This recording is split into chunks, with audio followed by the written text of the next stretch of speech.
በረከቱ አማላጅነቱ በእውነት ለሁላችን ዘላለም ይደረግልና አባታችን ተክለ ሃይማኖት ያደረገው ተአምር ይህ ነው። ከአረማውያን ጋር ጦርነት በተደረገ ጊዜ ክርስቲያኖች በአረማውያን ተማረኩ። ከተማረኩት መካከል አባታችን ተክለ ሃይማኖትን የሚያውቁት 9 ወንዶች ነበሩ። ተማርከው ከነበሩበትም ሀገር ሆነው አባታችን ተክለ ሃይማኖት ወደ ሀገራቸው መልሶ ያገባቸው ዘንድ ይለምኑት ነበር። ከዕለታትም በአንደኛው ቀን ሌሊት አባታችን በራእይ ተገልጦ ሁሉንም በጧት ተነስታችሁ ወደ ሀገራችሁ ሂዱ፣ እኔ በሰላም አደርሳችኋለሁ አላቸው።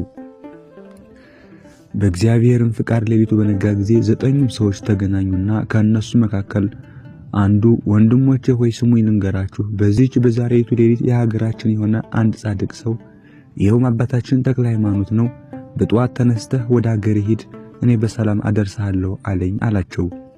እነሱም እንደዚሁ እያንዳንዳቸው ለኛም ነግሮናል ብለው ሁሉም ወደ ሀገራቸው ለመሄድ ጉዞ ጀመሩ።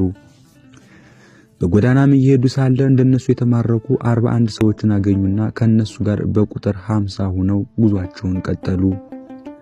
ከዕለታትም በአንደኛው ቀን እነዚህ 41 ሰዎች ከሀገራችን መቼ ደርሰን ሚስቶቻችን የደፈሩ ሰዎች ቢኖሩ የፈለግነውን ቅጣት እንፈጽምባቸዋለን ተባባሉ። እነዚያ 9 ሰዎችም ይህን አነጋገር በሰሙ ጊዜ ወንድሞቻችን እንደዚህ ያለ አነጋገር ስለምን ትናገራላችሁ? አሁን እኛ ያለነው በአረማውያን ሀገር ነው። ምናልባት ጠርቶቻችን ተከትለውንስ እንደሆነ ማን ያውቃል በማለት ገሰጿቸው።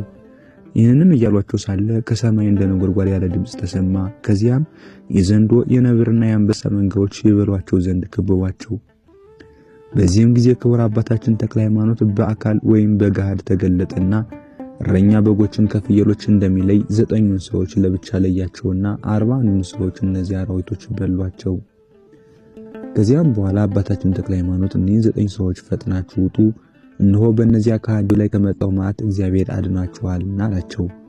መጥተውም በደዋሮ ሀገር ክርስቲና በምትባል ሀገር ገቡ። ከዚያም የአባታችን ተክለ ሃይማኖትን ተአምራት እየነገሩ ወደ የሀገራቸው ሄዱ።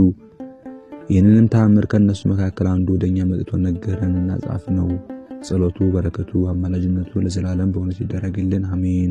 የክቡር አባታችን የተክለ ሃይማኖት አማላጅነቱ ከጥፋት ሁሉ ይጠብቀን። የዚችን አንድነት ገዳም ልጆቿን በሙሉ ከሞት ወደ ሕይወት ያሻግረን። ቅድስት ሀገራችን ኢትዮጵያንም ይጠብቅልን።